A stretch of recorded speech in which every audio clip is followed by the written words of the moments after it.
विद्यार्थी मित्रों, आज आप चर्चा करवानी छे बीकॉम सेमेस्टर 3 विषयનું नाम है सरकारी नाણાં पद्धतिનું अर्थशास्त्र। तो सरकारी नाણાં पद्धतिના अर्थशास्त्र विषय में आज आप चर्चा करवानी छे आर्थिक पद्धतिना लक्षणों। आनाथी पहलाना लेक्चर में आपणे जोई गया आर्थिक पद्धतिनी व्याख्याओ। आर्थिक पद्धति एटले शुं तेमां आपणे जोयुं हतुं के आर्थिक पद्धति एटले मानवीनी जरूरियातो संतोषवा माटे लोको के राष्ट्र ने प्राप्य होय एवा साधनोना उपयोग करवानी रीतोनो समूह एटले आर्थिक पद्धति। आर्थिक पद्धतिनी आपणे विविध अर्थशास्त्री द्वारा आपेली व्याख्याओनी पण चर्चा करी अने ए व्याख्याओना आधारे आर्थिक पद्धतिना केटलाक लक्षणों આપણે અહીં જોવાના છે। તો આર્થિક પદ્ધતિની લાક્ષણિકતા શું છે, આર્થિક પદ્ધતિના લક્ષણો કયા કયા છે તેની હવે આપણે ચર્ચા કરવાની છે। અહીં તમે જોઈ શકો છો કે આર્થિક પદ્ધતિના વિવિધ લક્ષણો આપેલા છે। આર્થિક પદ્ધતિ છે એ કેવી છે તો કે આર્થિક પદ્ધતિ એ માનવ સર્જિત છે। આર્થિક પદ્ધતિ એ परिवर्तनशील है एटले परिवर्तनशीलतानो गुण धरावे छे। त्यारबाद आर्थिक पद्धति स्वैच्छिक संगठन है। आर्थिक पद्धति समकालीन परिस्थितिनु प्रतिबिंब है एटले के समकालीन परिस्थिति प्रतिबिंब है। पछी छे विविध एकमों वच्चेना आंतर संबंधों जाळवे छे एटले के विविध आर्थिक जे विविध एकमों है ते वच्चेनो आंतर संबंधनी के जाळवणी करे छे। त्यारबाद छे विविध आर्थिक संस्थाओनी ते बनेली छे। त्यारबाद छे आर्थिक पद्धति ध्येय प्राप्तिनुं एक साधन छे।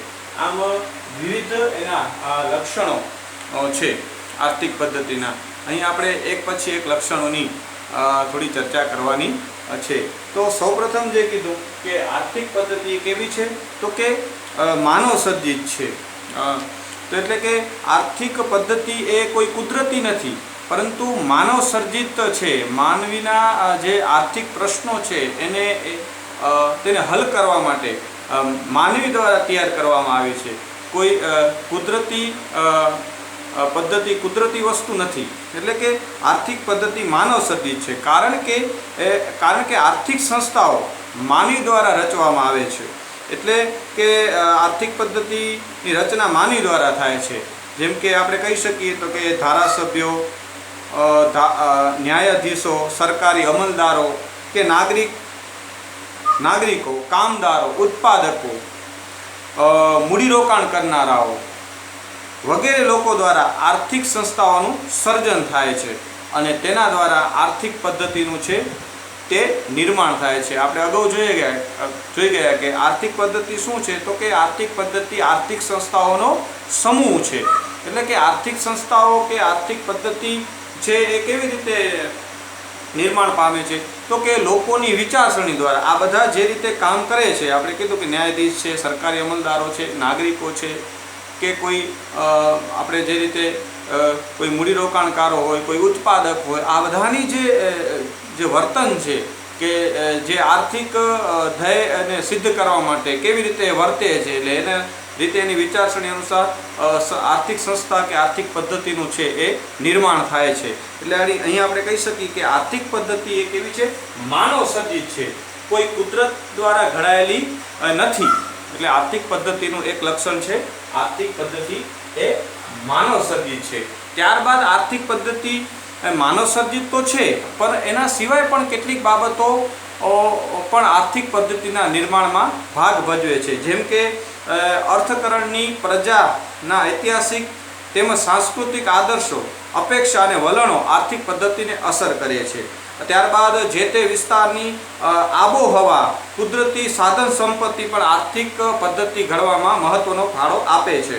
त्यारबाद अर्थकरणना मोटा भागना लोकोनी समूहनी विचारसरणी पण आर्थिक पद्धति में महत्वनो फाळो आपे छे तेना निर्माणमां।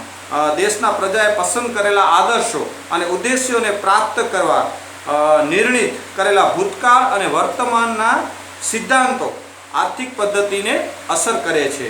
ત્યારબાદ આર્થિક ધ્યેય પ્રાપ્ત કરવા પ્રજાએ કરેલા પુરુષાર્થ, પ્રયાસો અને ભૂલોના પાઠો પણ તેના માટે જવાબદાર છે.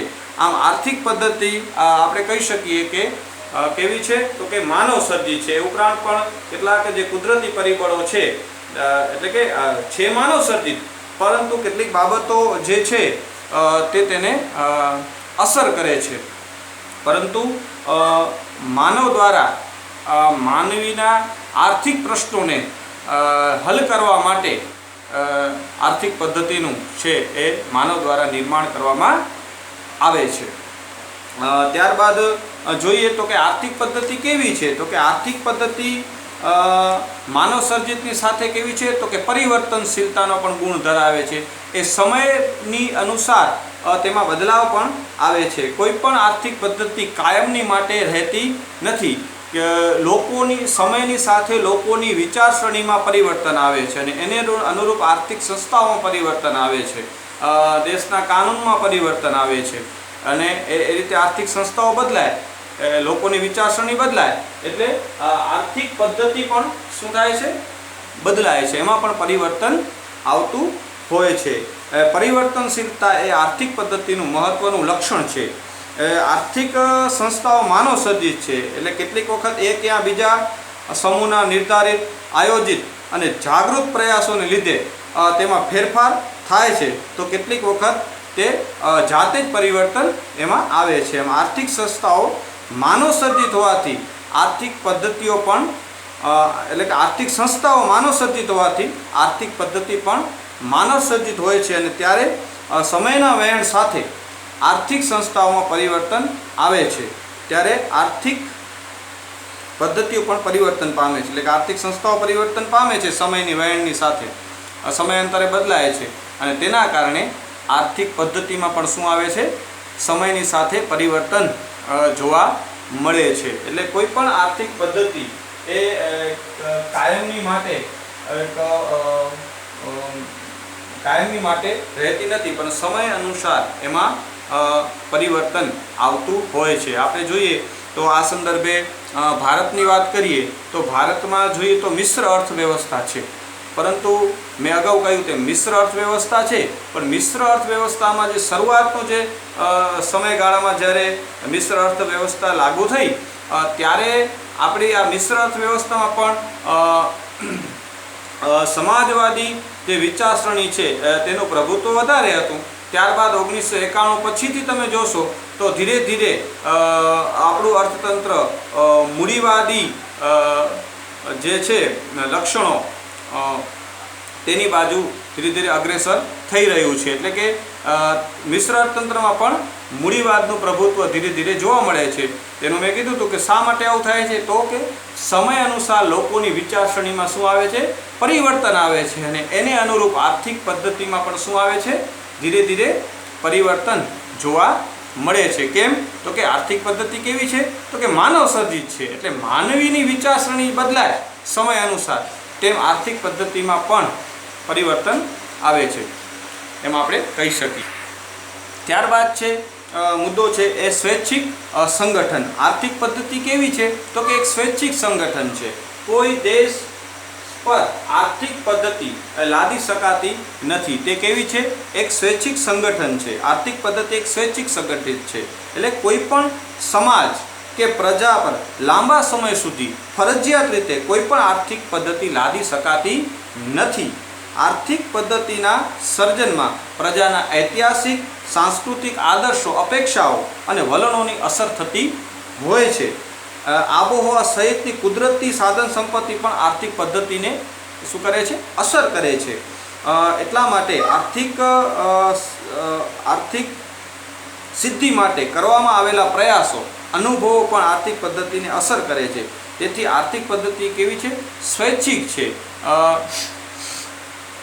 લોકો દ્વારા સ્વૈચ્છિક એ સ્વીકારેલી હોય છે. લોકોની વિચારસરણી પરથી જ આર્થિક સંસ્થાઓનું જે નિર્માણ થાય છે અને એને આધારે આર્થિક પદ્ધતિનું ઘડતર થતું હોય છે. એટલે કે આર્થિક પદ્ધતિ કોઈ પણ દેશ પર ની પ્રજા પર લાંબા ગાળા સુધી એને ફરજિયાતપણે લાદી શકાતી નથી અને કોઈ પણ દેશ પર ફરજિયાત પણ જો લાદવામાં આવશે આર્થિક પદ્ધતિ તો લાંબો સમય એ ટકી શકવાની નથી. શા માટે નહીં ટકી શકે? તો કે આર્થિક પદ્ધતિ એક એવી છે, સ્વૈચ્છિક સંગઠન છે, એ લોકોની વિચારસરણીમાંથી જન્મે છે.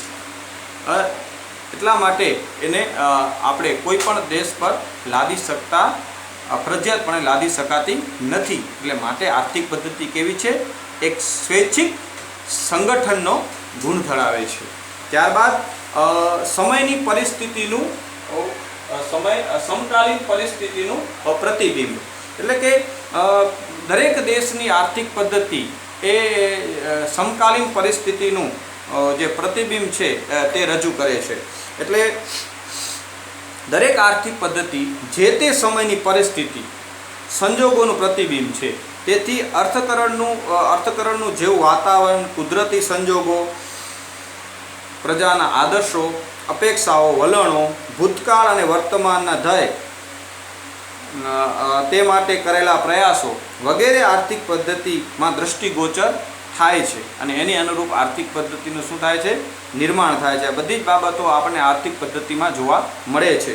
તેથી ભવિષ્યમાં કેવી નીતિ અપનાવી તે અંગેનું માર્ગદર્શન તેના દ્વારા પ્રાપ્ત થાય છે. આમ કોઈ પણ દેશની આર્થિક પદ્ધતિના ઘડતરમાં, તેના અમલ અને મૂલ્યાંકનમાં આર્થિક પદ્ધતિ જે છે એ ખૂબ જ મદદરૂપ થાય છે આ રીતે. એટલે કે સમયની પરિસ્થિતિનું તેમાં આપણને પ્રતિબિંબ જોવા મળે છે.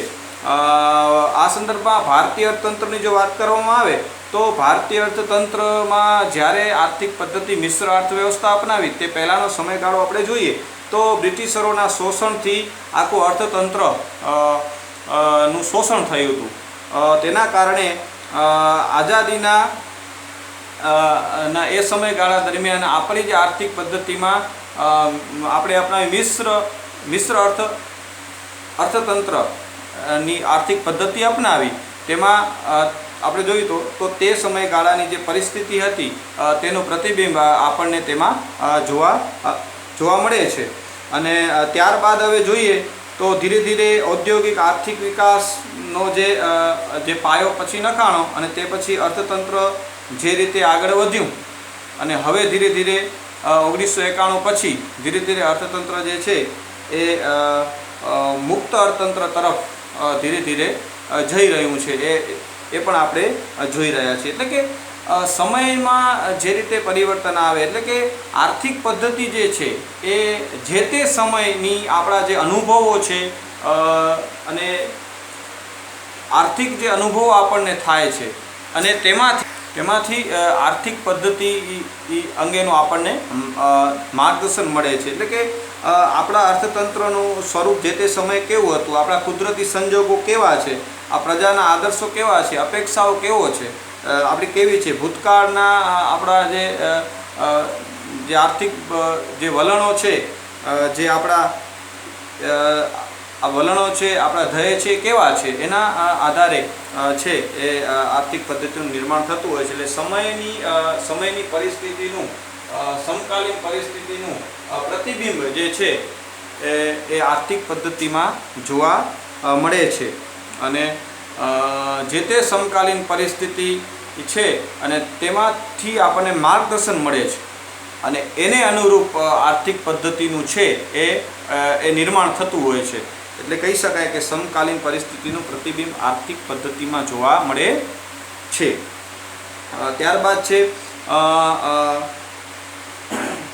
વિવિધ એકમો વચ્ચેના આંતર સંબંધો. અર્થતંત્રમાં વિવિધ આર્થિક એકમો એકબીજા પર આધાર રાખીને આર્થિક પ્રવૃત્તિ કરતા હોય છે, જેને પરિણામે વિવિધ એકમો વચ્ચે આંતર સંબંધો સ્થપાય છે. આ સંબંધો કેવી રીતે જાળવવા, તેના લાભો કેવી રીતે મેળવવા, લાભોની વહેંચણી કેવી રીતે કરવી વગેરે બાબતોમાં આર્થિક પદ્ધતિ જે છે એ ઉપયોગી થાય છે. એટલે આમ આર્થિક પદ્ધતિ પાયાના આર્થિક પ્રશ્નો ઉકેલ મેળવવામાં મદદરૂપ થાય છે. એટલે કે આ આર્થિક પદ્ધતિ જે છે એ વિવિધ એકમો વચ્ચેના આંતર સંબંધો જે છે એ જાળવવાની જાળવી રાખે છે. એટલે કે તે લક્ષણ પણ તેમાં જોવા મળે છે. એટલે કે તમામ જે આર્થિક પ્રવૃત્તિઓ ચાલે છે, અર્થતંત્રમાં ચાલે છે, તે એકબીજા પર શું ધારે છે? એકબીજા પર હંમેશા આધાર રાખે છે. આપણે જોઈ શકીએ છીએ કે કોઈ એક વ્યક્તિ જ્યારે ખર્ચ કરે છે તે કોઈની આવક બને છે, અને કોઈની જે આવક છે તે કોઈનું ખર્ચ છે. આમ આર્થિક પદ્ધતિઓ જે છે એકબીજા સાથે આમ જોડાયેલી છે. એટલે કે તે જે બાબત થાય છે આર્થિક પ્રવૃત્તિઓમાં, તો એમાં આપણે જોઈ શકીએ તો એમના વચ્ચેનો જે આંતરસંબંધ છે તેને કેવી રીતે જાળવી રખાય, તેના લાભો કેવી રીતે મેળવવા અને લાભોની વહેંચણી કેવી રીતે કરવી. આર્થિક પ્રવૃત્તિ થાય એટલે શું થાય? તમામ આર્થિક પ્રવૃત્તિઓ જો પ્રવૃત્તિઓ આવી તે અર્થતંત્રમાં ચાલે, એના કારણે ચીજ વસ્તુનું શું થાય? ઉત્પાદન થાય છે. તો એ સંબંધો વ્યવસ્થિત રીતે જળવાય, આંતર સંબંધો, તો ઉત્પાદનમાં તે શું થાય? વધારો થાય. અને ઉત્પાદનમાં વધારો થાય તો ત્યારબાદ એ ઉત્પાદનની નો વધારો કેવી રીતે કરવો? આંતર સંબંધો જાળવાશે તો ઉત્પાદન થશે, અને ઉત્પાદન થયા પછી એની વહેંચણી કેવી રીતે કરવી? અને તો આ જે બાબત છે તે આર્થિક પદ્ધતિ કરે છે. એટલા માટે વિવિધ એકમો વચ્ચેના આંતર સંબંધોને જાળવવા એ પણ આર્થિક પદ્ધતિનું એક લક્ષણ છે તેમ આપણે કહી શકીએ. ત્યારબાદ જોઈએ તો આર્થિક પદ્ધતિ ધ્યેય પ્રાપ્તિનું એક સાધન છે. એનાથી પહેલા આપણે આ જોઈ લઈએ વિવિધ આર્થિક સંસ્થાઓ. તો કે વિવિધ આર્થિક સંસ્થાઓ આપણે જોયું, અગાઉ વાત કરી તેમ આર્થિક પદ્ધતિ શું છે? તો કે વિવિધ આર્થિક સંસ્થાઓનો એક સમૂહ છે. એટલે વિવિધ આર્થિક સંસ્થાઓની બનેલી છે. આર્થિક પદ્ધતિ ને પોતાનો કાર્ય કરવા માટે કેટલીક આર્થિક સંસ્થાઓની સહાય લેવી પડે છે. આર્થિક પદ્ધતિ એટલે શું? તો કે સિદ્ધાંતો, વર્તણૂકના નિયમો કે વિચારસરણીની પ્રસ્થાપિત રીતો, જેને આપણે આર્થિક સંસ્થા તરીકે ઓળખીએ છીએ.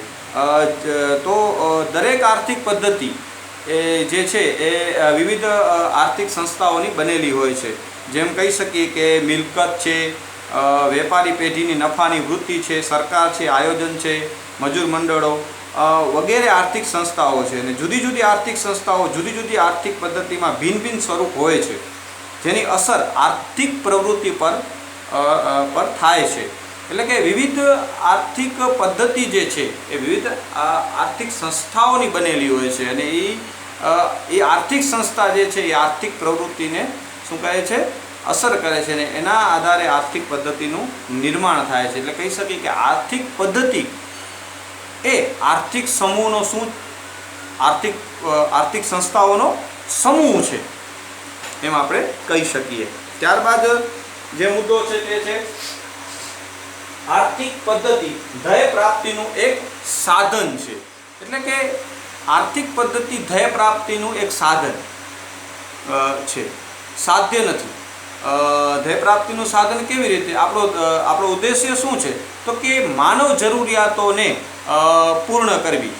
તો તે માટે જે માર્ગ અપનાવીએ છીએ તે આપણી આર્થિક પદ્ધતિ છે. તો આપણું સાધ્ય શું છે? તો કે માનવ સમાજની જરૂરિયાતોને સંતોષવી, એ આપણું કે લોકોને મહત્તમ સંતોષ પ્રાપ્ત થાય, લોકોની જરૂરિયાત સંતોષવી, એ આપણું શું છે? સાધ્ય છે. અને એના માટે આપણે કેનો ઉપયોગ કરીએ છીએ? તો કે આર્થિક પદ્ધતિઓનો કરીએ છીએ. એટલે કે આર્થિક પદ્ધતિ પોતે ધ્યેય નથી, પરંતુ તે ધ્યેય પ્રાપ્તિનું એક સાધન છે. સમાજનું અંતિમ ધ્યેય છે ઓછામાં ઓછા સાધન ખર્ચે વધુમાં વધુ જરૂરિયાતો સંતોષીને મહત્તમ સંતોષ પ્રાપ્ત કરો. એ જ વિવિધ આર્થિક પદ્ધતિનો સર્વોત્તમ છે. તે જ આર્થિક પદ્ધતિ સર્વોત્તમ છે, સારી આર્થિક પદ્ધતિ છે તેમ આપણે કહી શકીએ. એટલે કે માનવ કલ્યાણ એટલે માનવની જરૂરિયાતો સંતોષવી, લોકોની જરૂરિયાત સંતોષવી, તે આપણું શું છે? ધ્યેય છે. જ્યારે આર્થિક પદ્ધતિ શું છે? એ ધ્યેય પ્રાપ્તિ માટેનું એક સાધન છે તેમ આપણે કહી શકીએ. એટલે અહીં જે આ લક્ષણો આપેલા છે તેની આપણે ચર્ચા કરી. તો એ આર્થિક પદ્ધતિના વિવિધ લક્ષણો છે જેની વ્યાખ્યાઓ પછી આપણે તારવ્યા છે. ફરી એક વખત જોઈ લઈએ આર્થિક પદ્ધતિ કેવી છે. તો કે માનવ સર્જિત છે, એ કુદરતી નથી. હા, એને કુદરતી કેટલાક પરિબળો છે એ તેને અસર કરશે, પરંતુ એ કુદરતી નથી. એનું નિર્માણ કોણ કરે છે? તો કે માનવ દ્વારા થાય છે. એટલે આર્થિક પદ્ધતિ કેવી છે? તો કે માનવ સર્જિત છે. ત્યારબાદ આર્થિક પદ્ધતિ કેવી છે?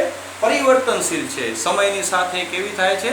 પરિવર્તન પામે છે. કેમ? તો કે લોકોની વિચારસરણી સમયની સાથે બદલાતી હોય છે અને એના કારણે આર્થિક સંસ્થાઓ પરિવર્તન પામે છે અને કાયદાઓમાં પણ પરિવર્તન એના અનુસાર આવે છે અને પછી આર્થિક પદ્ધતિ પણ બદલાય છે. એટલે કે આર્થિક પદ્ધતિ એ પરિવર્તનશીલતાનો ગુણ ધરાવે છે. ત્યારબાદ આર્થિક પદ્ધતિ કેવી છે? તો કે સ્વૈચ્છિક સંગઠન છે. કોઈ પણ દેશની પ્રજા પર આર્થિક પદ્ધતિને લાદી શકાતી નથી. કેમ? તો કે સ્વૈચ્છિક છે. લોકોમાંથી એ પદ્ધતિનું નિર્માણ થાય છે. એટલે એને કોઈ દેશ કે કોઈ દેશની પ્રજા પર આર્થિક પદ્ધતિને લાદી શકાતી નથી. તે કેવી છે?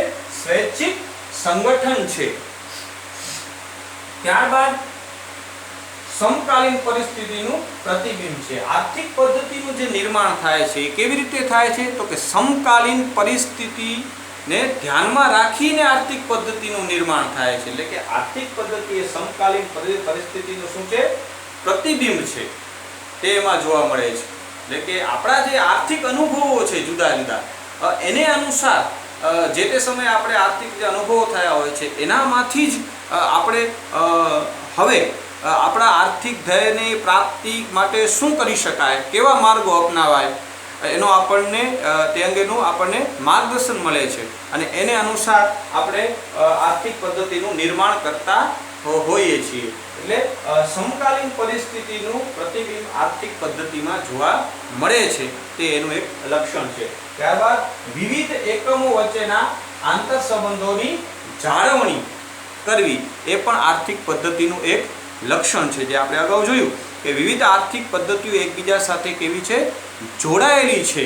ત્યારે તેમના વચ્ચેના જે આંતર સંબંધો છે એ વ્યવસ્થિત રીતે જળવાય તે જરૂરી છે અને તો જ આપણે સંતુલિત વિકાસ જે છે એ સાધનોને, ઉત્પાદનના સાધનોને જે લાભ પ્રાપ્ત થાય છે એની વહેંચણી આપણે યોગ્ય રીતે કરી શકીએ. દરેક આર્થિક પદ્ધતિ એ કામ કરે છે. એટલા માટે એ રીતે આર્થિક પદ્ધતિ શું કરે છે? વિવિધ એકમો વચ્ચેના આંતર સંબંધોની શું કરે છે? જાળવણી કરવાનું કામ કરે છે. એટલે આ તેનું એક વિવિધ આર્થિક એકમો વચ્ચેના આંતર સંબંધો જાળવવા તે એક એનું લક્ષણ છે. ત્યારબાદ વિવિધ આર્થિક સંસ્થાઓ. તો આર્થિક પદ્ધતિ કેવી છે? વિવિધ આર્થિક સંસ્થાઓનો સમૂહ છે. એટલે આર્થિક પદ્ધતિના નિર્માણ માટે વિવિધ આર્થિક સંસ્થાઓ જરૂરી છે. એટલે કે એમાં એના લક્ષણોમાં એક કેવી છે? તો વિવિધ આર્થિક સંસ્થાઓની બનેલી છે. તે એક એનું લક્ષણ છે. ત્યારબાદ એ શું છે? તો કે આર્થિક પદ્ધતિ ધ્યેય પ્રાપ્તિનું એક સાધન છે. આર્થિક પદ્ધતિ પોતે એક ધ્યેય નથી, પરંતુ એ ધ્યેય પ્રાપ્તિ માટેનું શું છે? એક સાધન છે. ધ્યેય પ્રાપ્તિ શું છે? તો કે માનવ જરૂરિયાતોને સંતોષી માનવીના સંતોષમાં વધારો કરવો, એની જરૂરિયાતો, માનવ કલ્યાણમાં કેવી રીતે વધારો કરી શકાય, વધુ લોકોની જરૂરિયાતો કેવી રીતે આપણે સંતોષી શકીએ, તે આપણું શું છે? ઉદ્દેશ્ય છે. તે આપણું ધ્યેય છે. અને એ ધ્યેય પ્રાપ્તિ માટેનું સાધન શું છે? તો કે આર્થિક પદ્ધતિ છે. એટલે આર્થિક પદ્ધતિ એ ધ્યેય પ્રાપ્તિનું એક સાધન છે. આટલી જે મુદ્દાઓ છે તે છે આર્થિક પદ્ધતિના લક્ષણો છે. હવે મિત્રો તમને ખ્યાલ આવી ગયો હશે આર્થિક પદ્ધતિના લક્ષણોનો. હવે પછીના લેક્ચરમાં આપણે આર્થિક પદ્ધતિ જે મુખ્ય જે કાર્ય કરે છે તેની આપણે હવે પછીના લેક્ચરમાં ચર્ચા કરીશું. આ લેક્ચરમાં મિત્રો આટલું જ.